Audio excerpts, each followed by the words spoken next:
বিসমিল্লাহির রহমানির রহিম। আসসালামু আলাইকুম। আমি রায়হানা ফেরদৌস, সহকারী শিক্ষক, গ্রিনফিল্ড স্কুল অ্যান্ড কলেজ। এখন আমি নবম দশম শ্রেণীর বাংলাদেশ ও বিশ্ব পরিচয় বিষয়টি নিয়ে আলোচনা করব। প্রিয় শিক্ষার্থীরা, আশা করি তোমরা সকলেই ভালো আছো। আর তোমরা নিয়মিত অনলাইন ক্লাসগুলো করছো তো? অবশ্যই কিন্তু তোমরা নিয়মিত অনলাইন ক্লাসগুলো করবে আর সে অনুসারে পড়াশোনা চালিয়ে নিবে। প্রিয় শিক্ষার্থীরা, আলোচনার ধারাবাহিকতায় আজ আমি তোমাদের জন্য নবম দশম শ্রেণীর বাংলাদেশ ও বিশ্ব পরিচয় থেকে নতুন একটি অধ্যায় নিয়ে আলোচনা শুরু করব। আমি আশা করব যে অন্যান্য ক্লাসগুলোর মতো আজকের ক্লাসটিও তোমরা সম্পূর্ণ আমার সাথে ভালোভাবে অনুশীলন করে নিবে আর সেই সাথে সাথে তোমাদের পাঠ্য বইটিও অনুশীলন করবে। প্রিয় শিক্ষার্থীরা, তাহলে চলো দেরি না করে আমরা আমাদের আজকের ক্লাসটি শুরু করি। ষষ্ঠ অধ্যায়, রাষ্ট্র, নাগরিকতা ও আইন। প্রিয় শিক্ষার্থীরা, রাষ্ট্র হচ্ছে সামাজিক জীবনের সবচেয়ে গুরুত্বপূর্ণ রাজনৈতিক প্রতিষ্ঠান। আর আমরা জানি যে সমাজে বসবাসরত সকল মানুষকেই ঐক্যসূত্রে বাঁধা এবং তাদের কল্যাণ ও সমস্যা সমাধানের জন্যই রাষ্ট্রের আবির্ভাব ঘটেছে।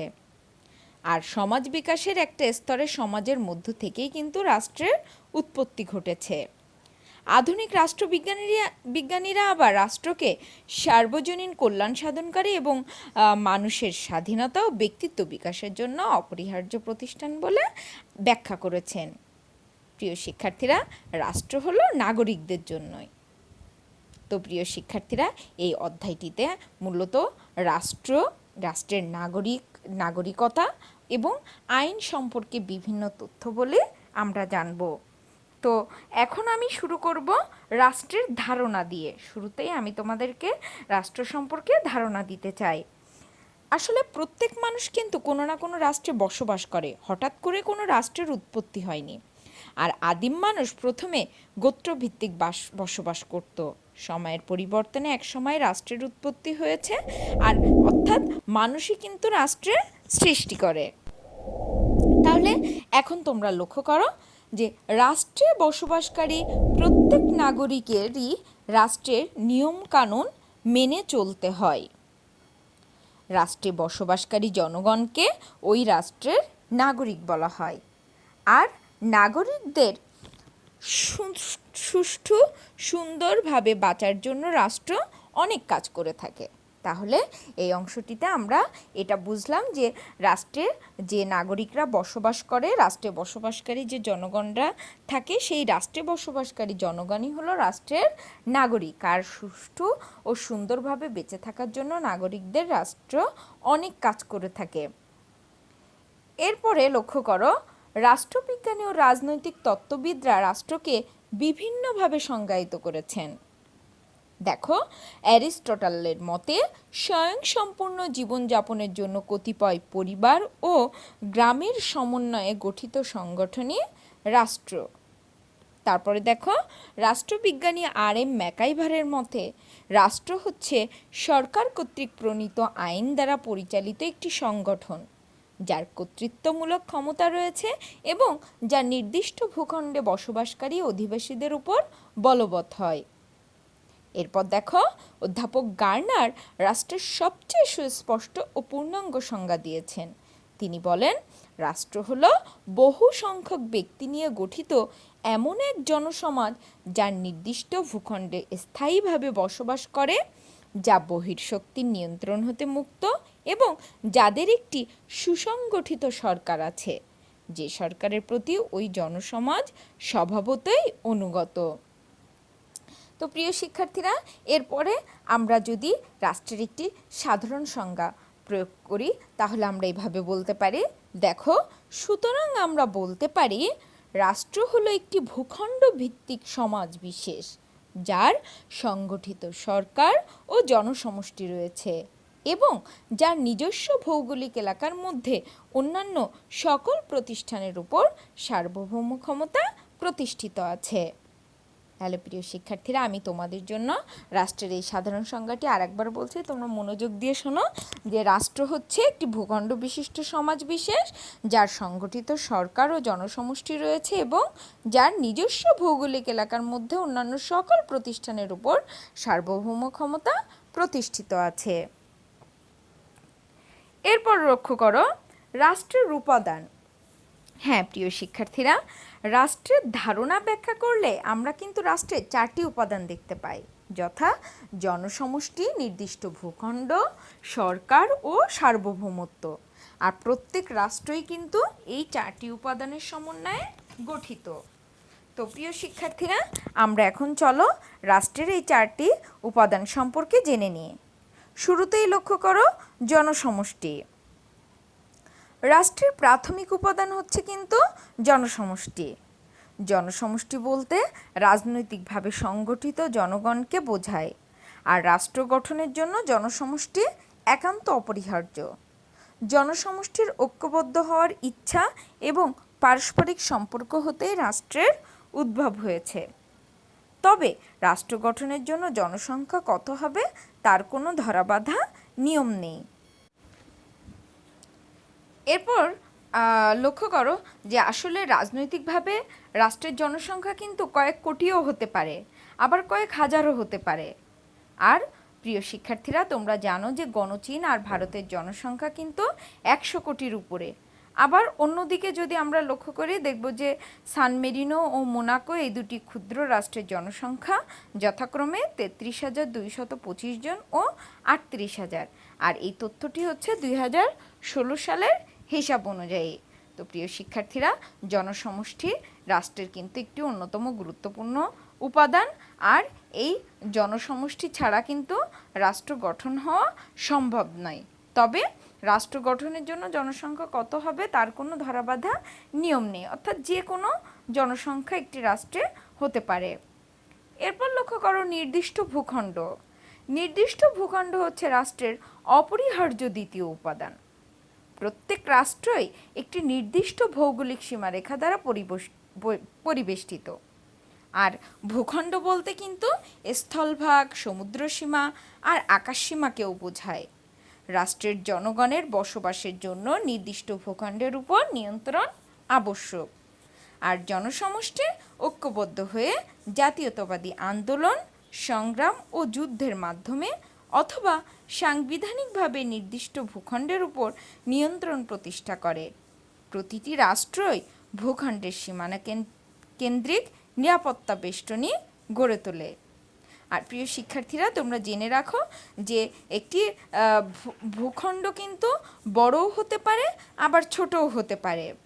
যেমন ধরো রাশিয়ার আয়তন কিন্তু অনেক বড়, আর ছোট আয়তনের রাষ্ট্র আবার দারুসালাম, সুইজারল্যান্ড, ব্রুনাই, এগুলো কিন্তু আবার আয়তনে ছোট। অর্থাৎ একটি ভূখণ্ড যে কোনো আয়তনেরই হতে পারে। লক্ষ্য করো 1971 সালে মহান স্বাধীনতা যুদ্ধের মাধ্যমে বাংলাদেশ ভূখণ্ডটি পৃথিবীর মানচিত্রে সার্বভৌম স্বাধীন রাষ্ট্র হিসেবে স্থান পায়। আসলে প্রিয় শিক্ষার্থীরা, অনেক সময় রাষ্ট্রের নির্দিষ্ট ভূখণ্ড কিন্তু আবার বেশ কয়েকটি দ্বীপের সমষ্টিও হতে পারে। যেমন জাপান, মালয়েশিয়া, ইন্দোনেশিয়া, এই দেশগুলো কিন্তু অনেকগুলো দ্বীপের সমষ্টি। তাহলে কয়েকটি দ্বীপ নিয়েও কিন্তু একটা রাষ্ট্রের নির্দিষ্ট ভূখণ্ড তৈরি হতে পারে। এরপর লক্ষ্য করো সরকার। রাষ্ট্রের অপরিহার্য তৃতীয় উপাদানটি হলো সরকার। সরকার গঠনের মাধ্যমে নির্দিষ্ট ভূখণ্ডের উপর কর্তৃত্ব প্রতিষ্ঠা হয়, আর এর মাধ্যমে রাষ্ট্র গঠন আংশিকভাবে সম্পন্ন হয়। রাষ্ট্র পরিচালনার জন্য 3টি বিভাগ থাকে: আইন বিভাগ, শাসন বিভাগ ও বিচার বিভাগ। এই 3 বিভাগের সমন্বয়ে সরকার গঠিত হয়। গণতান্ত্রিক ব্যবস্থায় সাধারণত নির্বাচনের মাধ্যমে জনগণ তাদের সরকার গঠন করে। আর প্রিয় শিক্ষার্থীরা, রাষ্ট্রের ক্ষমতা কিন্তু সরকার কর্তৃকই পরিচালিত হয়। অধ্যাপক গার্নারের মতে রাষ্ট্র যদি হয় জীবদেহ, তবে সরকার হলো তার মস্তিষ্ক স্বরূপ।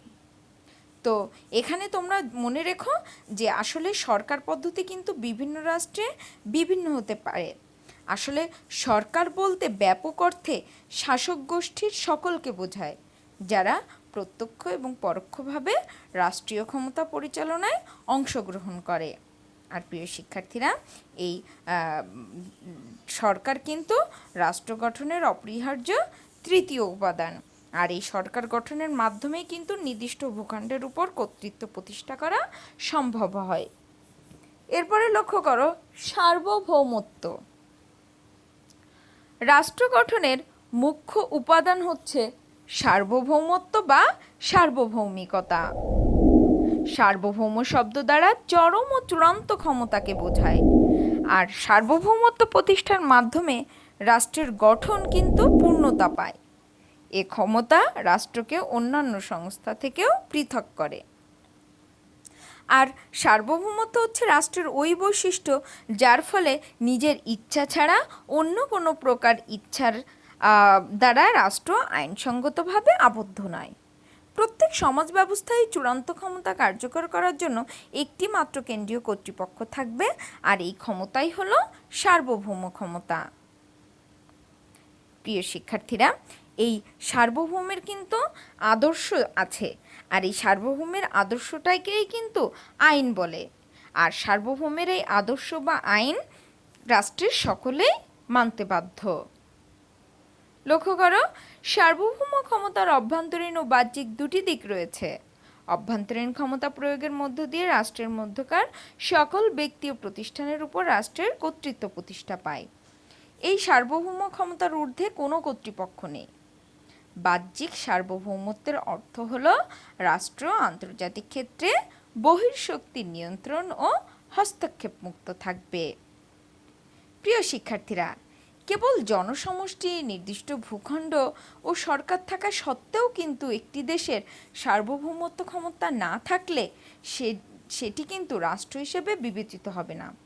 যতদিন রাষ্ট্রের স্থায়িত্ব বিদ্যমান থাকে ততদিন সার্বভৌমত্বের স্থায়িত্ব থাকবে। সরকারের পরিবর্তন সার্বভৌমত্বের স্থায়িত্বকে কিন্তু নষ্ট করে না।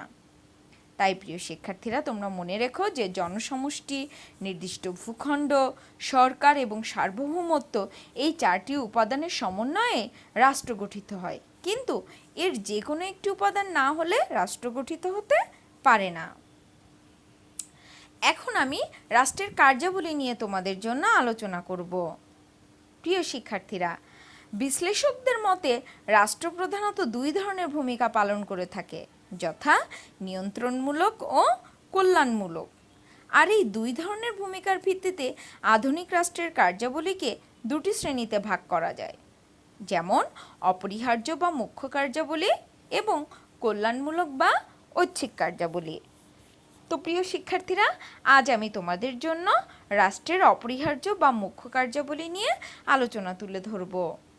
লক্ষ্য করো, রাষ্ট্রের অস্তিত্ব, স্বাধীনতা ও সার্বভৌমত্ব এবং রাষ্ট্রে বসবাসরত জনগণের অধিকার সংরক্ষণের জন্য রাষ্ট্র যে সমস্ত পদক্ষেপ গ্রহণ করে সেগুলোকে অপরিহার্য বা মুখ্য কাজ বলা হয়।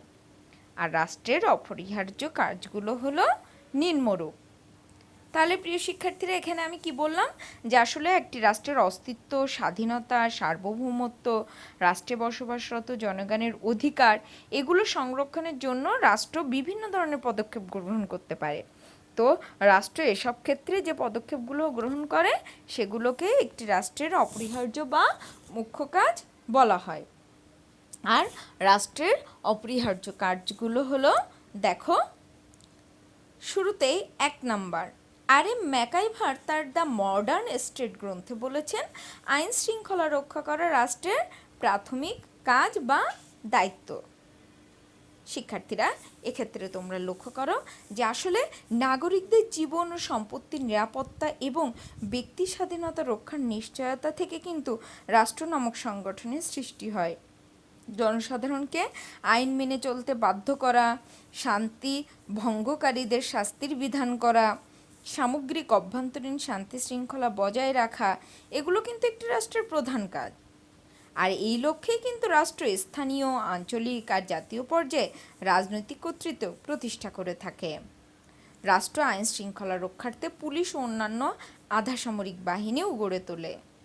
প্রিয় শিক্ষার্থীরা, আরও তোমরা জেনে রাখো যে বাংলাদেশে পুলিশ, র্যাব, আনসার, গ্রাম প্রতিরক্ষা দল ইত্যাদি আইন শৃঙ্খলা রক্ষাকারী বাহিনী কিন্তু কাজ করে যাচ্ছে।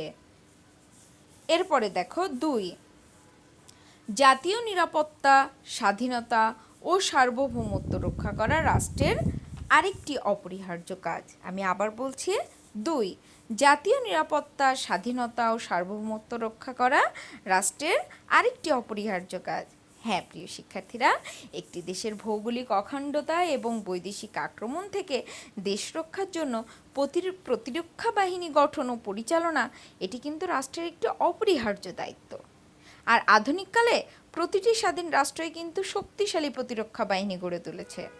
আর প্রতিরক্ষা বাহিনীর সামর্থ্য আধুনিকায়ন একটি রাষ্ট্রকে কিন্তু আন্তর্জাতিক অঙ্গনে বিশেষ সুবিধা প্রদান করে। যেমন ধরো, আমেরিকা যুক্তরাষ্ট্র বা রাশিয়ার বিশ্বব্যাপী নেতৃত্ব প্রদানে কিন্তু তাদের দেশরক্ষা বাহিনীর বিশেষ ভূমিকা রয়েছে। আর স্থল, নৌ ও বিমান বাহিনীর সমন্বয়ে কিন্তু রাষ্ট্রের এই প্রতিরক্ষা ব্যবস্থা গড়ে ওঠে। এরপরে লক্ষ্য করো 3, পররাষ্ট্র বিষয়ক অপরিহার্য কাজ।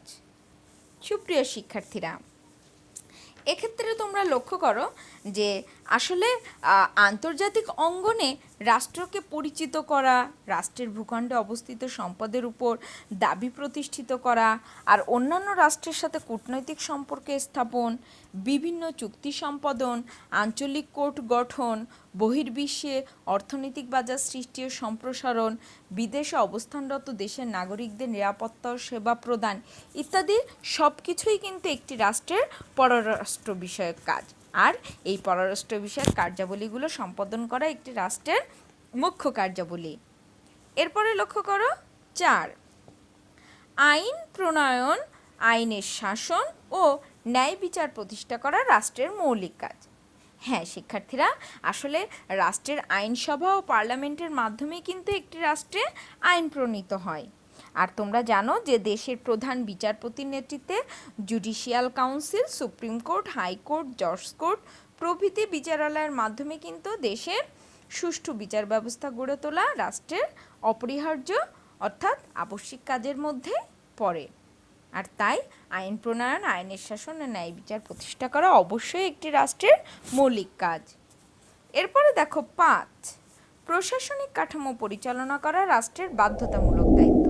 হ্যাঁ শিক্ষার্থীরা, এই প্রশাসনিক কাঠামো পরিচালনা করা কিন্তু রাষ্ট্রের জন্য একটি বড় চ্যালেঞ্জ। এটি রাষ্ট্রের একটি অপরিহার্য মুখ্য কার্যাবলী। আসলে রাষ্ট্রের দৈনন্দিন কার্যাবলী সম্পাদন, নিয়ন্ত্রণ ও সুষ্ঠুভাবে পরিচালনার জন্য প্রত্যেক রাষ্ট্রেই কিন্তু প্রশাসনিক কাঠামো গড়ে তোলা হয়। আর শিক্ষার্থীরা, এই প্রশাসনিক কাঠামোর কর্মকর্তা আর কর্মচারীদের নিয়োগ, তাদের কর্মবন্টন আর নির্দেশ, কর্মবন্টন ও নির্দেশ, তারপরে তাদের কাজ তদারকি করা, পরিচালনা করা, এই সব কিছুই কিন্তু রাষ্ট্রের বাধ্যতামূলক কাজের মধ্যেই পড়ে। এরপর লক্ষ্য করো 6, অর্থ ও সম্পদের সুষ্ঠু ব্যবস্থাপনা এবং রাষ্ট্র পরিচালনায় অর্থ সংগ্রহ ও বন্টন ব্যবস্থা গড়ে তোলা রাষ্ট্রের একটি মুখ্য কাজ। আমি আবার বলছি, অর্থ ও সম্পদের সুষ্ঠু ব্যবস্থাপনা এবং রাষ্ট্র পরিচালনার অর্থ সংগ্রহ ও বন্টন ব্যবস্থা গড়ে তোলা রাষ্ট্রের একটি মুখ্য কাজ। তো প্রিয় শিক্ষার্থীরা, এক্ষেত্রে তোমরা মনোযোগ দিয়ে শোনো যে একটি রাষ্ট্রের কিন্তু বিভিন্ন ধরনের কার্য সুষ্ঠুভাবে সম্পাদনের জন্য প্রচুর পরিমাণে অর্থের প্রয়োজন হয়। আর এই যে অর্থগুলোর প্রয়োজন হয়, বিভিন্ন উৎস থেকে কিন্তু এই অর্থ সংগ্রহ করা রাষ্ট্রের একটি আবশ্যিক কাজ। আর রাষ্ট্র কী করে জানো? রাষ্ট্রের অধীন বিভিন্ন ব্যক্তি, প্রতিষ্ঠান মালিকানার উপর খাজনা ও কর নির্ধারণ করে আর তা আদায় করে আর সুষ্ঠুভাবে ব্যয় করে। এটি কিন্তু রাষ্ট্রের অন্যতম দায়িত্ব। রাষ্ট্র বাজেট প্রণয়ন, মুদ্রা প্রবর্তন ও মুদ্রা বিনিয়োগের ব্যবস্থা, গণনা ও পরিমাপের একক নির্ধারণ এবং মূল্য নির্ধারণ করে থাকে। আর অর্থনৈতিক ব্যবস্থা পরিচালনা, মুদ্রাস্ফীতি রোধ, নিত্য প্রয়োজনীয় দ্রব্যের দাম নিয়ন্ত্রণে রাখা, এগুলো কিন্তু রাষ্ট্রের মুখ্য কার্যাবলী। সুপ্রিয় শিক্ষার্থীরা, আমি এতক্ষণ ধরে তোমাদের জন্য এই অধ্যায়টি থেকে রাষ্ট্রের যে ধারণা, তারপরে রাষ্ট্র গঠনের অপরিহার্য যে 4টি উপাদান আর রাষ্ট্রের অপরিহার্য বা মুখ্য কার্যাবলী সম্পর্কে যে আলোচনা তুলে ধরেছে তা তোমরা আশা করছি যে তোমরা খুব ভালোভাবে বুঝতে পেরেছো। প্রিয় শিক্ষার্থীরা, আমার এই অনলাইন ক্লাসটি বারবার দেখে তোমরা তোমাদের পাঠ্য বইটিও অনুশীলন করে নেওয়ার চেষ্টা করবে। আজ এ পর্যন্তই। এতক্ষণ আমার সাথে থেকে ক্লাসটি বুঝে নেওয়ার জন্য তোমাদের সকলকে ধন্যবাদ।